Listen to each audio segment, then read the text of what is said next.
Katharina Grossen taide koettelee monumentaalisella mittakaavallaan katsomisen ja kokemisen tapoja. Katsoja saattaa menettää valtavien värimaisemien sisään astuessaan totunnaisen tajunsa ilmansuunnista, perspektiivistä, tilan rajoista ja jopa ajallisesta jäsentymisestä. On omasta toiminnastamme kiinni, millä tavoin ja minne me näkemämme ja kokemamme vapauden impulssit ja vastuun ottamiseen kehottavat signaalit suuntaamme.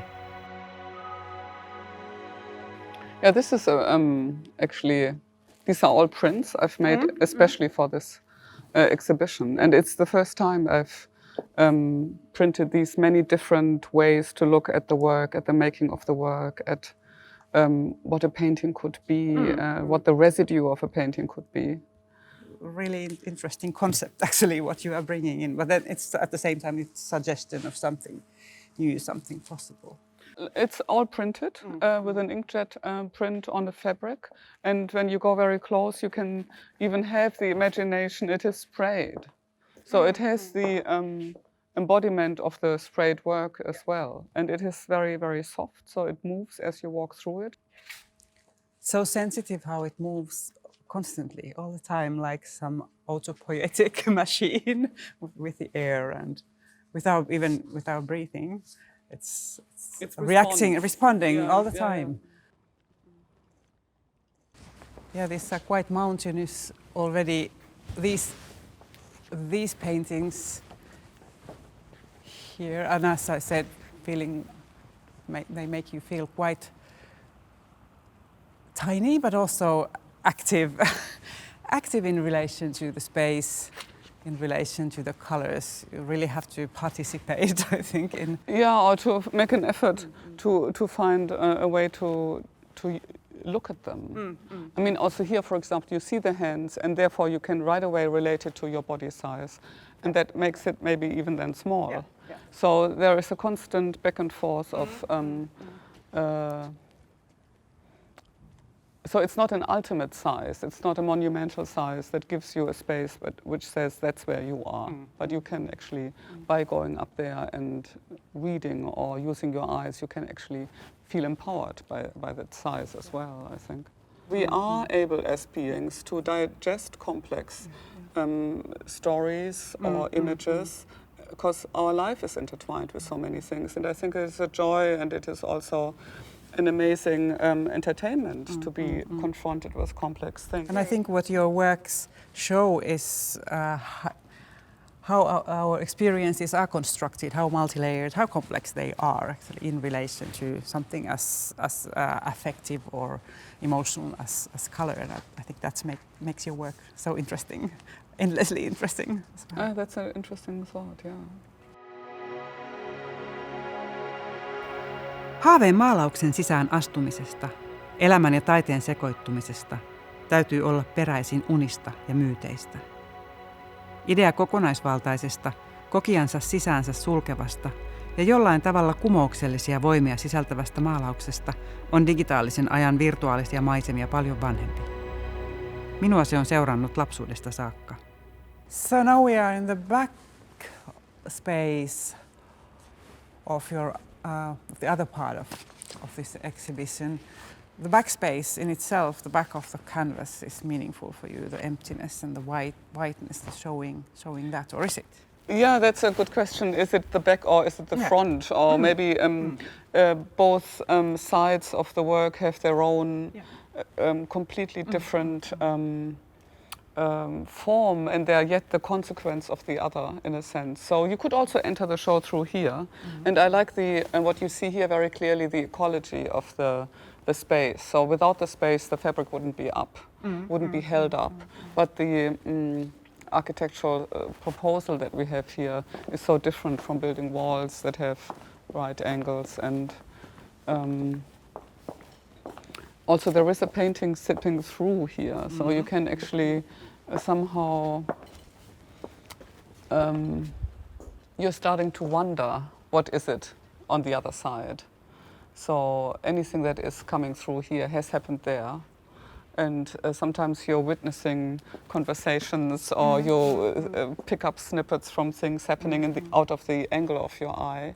And that's a little bit like what you see here. So it's like the residue of an activity, like the leftovers of something. And here it was really important for me to have the moment where you get a first glimpse of what it looks like.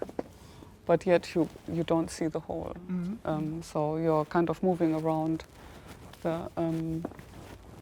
and also from here you see very clearly, you can see into in the other room where the prints are, and the connection also visually is there, which I like a lot. I think this is such a special architecture, the Tennis Palazzi, with the domed roof, industrial, and yet it is very unusual. It's not made for showing work, really, is it? There is lots of planning for the curtain and the canvas itself, for whole this fabric. But then, when you start working with the painting, is that more improvised, like improvised dance, or can you compare it to, or is it climbing the mountains?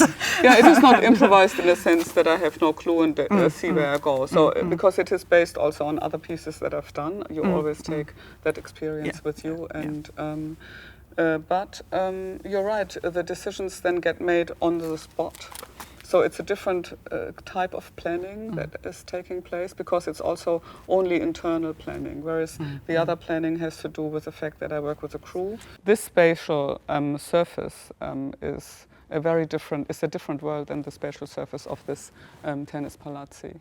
And I like these two structures to coincide, these architectural structures to coincide. And even though they propose different versions of space, they can coincide and they can live next to one another. Yeah, somehow I think being right now in this place, I feel like I'm even melting into these colors, and there's something very magical happening. It's almost like I would be losing my language and the words to talk about, to describe the colors. But that's somehow the nature of colors. They are difficult to put into words. I see color as something absolutely, because it's so versatile, it can adapt at situations so fast. You know, it doesn't get you stuck with one ideological argument, but it can move into another possibility. It can transform your ideas, or it can transform fabric, it can transform material. And when I was a little kid, I was always having this game with myself. Did I tell you that? That I woke up in the morning and I saw shadows on the walls, and I would say to myself, okay, you may only get out of bed if you have painted over all the shadows. Yeah. And I invented a paintbrush, and so my feeling of making a painting was always connected to doing something in the world, to do it with what is there, to do it with the folded fabric, or with, like in Vallisari, with a building that already exists there.